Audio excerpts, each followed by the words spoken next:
What do we do when we feel like we want to quit? How do we handle that?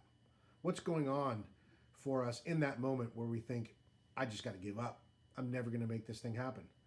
Let's talk about that a little bit today and share some thoughts around how to overcome that, what it is that it takes to overcome it, and why it's useful to overcome that desire to quit. Anytime that we're endeavoring to build a new skill, build a new habit, create a new behavior, we're going to run into resistance. We're going to run into resistance that shows up in the form of mistakes, failure, errors, any of those things that make us feel like we're not doing it right. Some thoughts around that I want you to consider. The idea that we want to follow the path of least resistance is a very provocative one. Think about what that means, least resistance. We don't talk about it in the mindset of no resistance. Part of that, and this is something I've definitely learned from training in the martial arts, is that resistance is necessary to progress. Right? Think about that. Resistance is necessary to progress. Why is it necessary? Because it tells us that we're moving in the right direction. Well, wait a second. Why is moving into the resistance the right direction?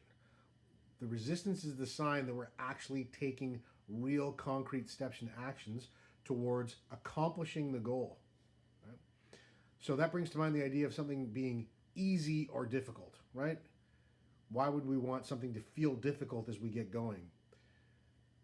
That resistance is the thing that we're going to then use as our metric and our guidepost, our compass, because there's a big difference between something being easy and doing something that's difficult that we then get better at and create a sense of ease around. Okay? Creating a sense of ease is what we're after. We actually don't want to do things that are easy. Things that are easy tend to not have much value or meaning, and they tend to not be necessarily that effective in our ability for whatever behavior, skill, or habit we're trying to build. Right?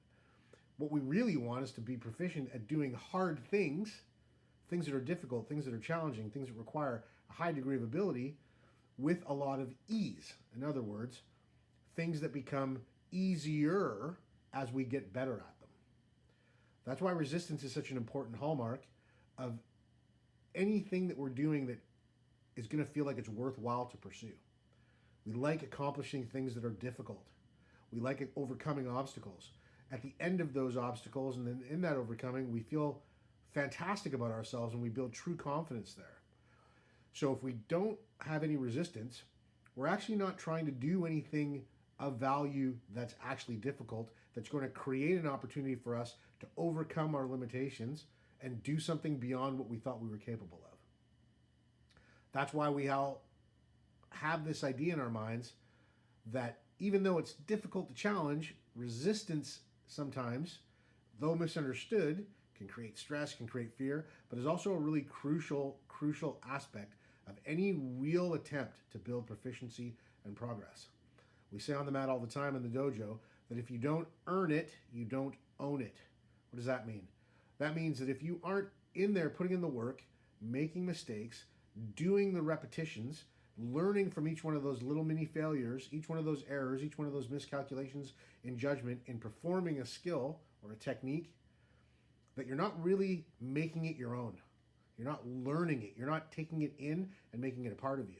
Why do we want to do that? We want to be able to do that, to learn it, earn it, take it in and make it a part of us so that we can perform it under all different kinds of varied circumstances, right?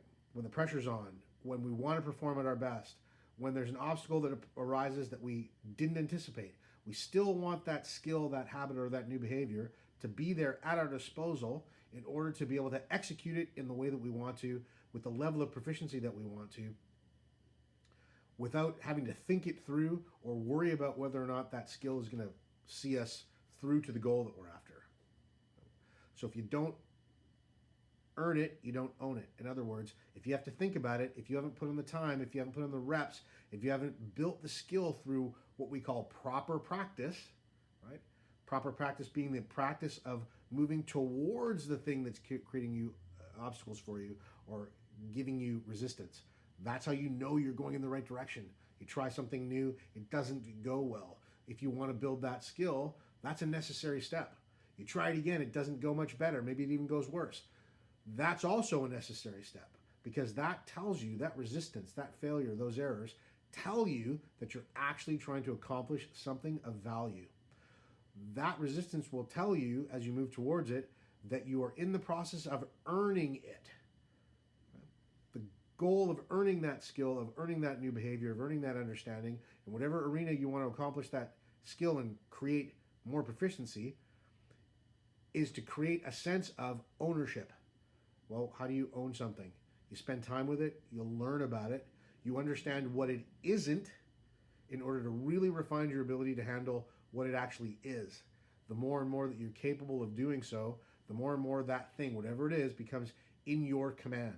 In other words, no one can take it from you. When you put that time in, when you put that proper practice in, whatever skill, whatever new behavior, whatever habit you wanted to build, it becomes yours. In other words, it becomes self-determined. And you can execute it, you can draw upon it, you can utilize that strength, confidence, and courage and build trust in yourself whenever you need or want to. Hope that helps. It's a useful lesson that we use at the dojo all the time. It's something that I practice in my daily life, and it gives me the confidence to fail. Really valuable across the board in building new skill, creating new habits, and moving in the direction of things that are meaningful and valuable to you. We'll see you next time back in the dojo.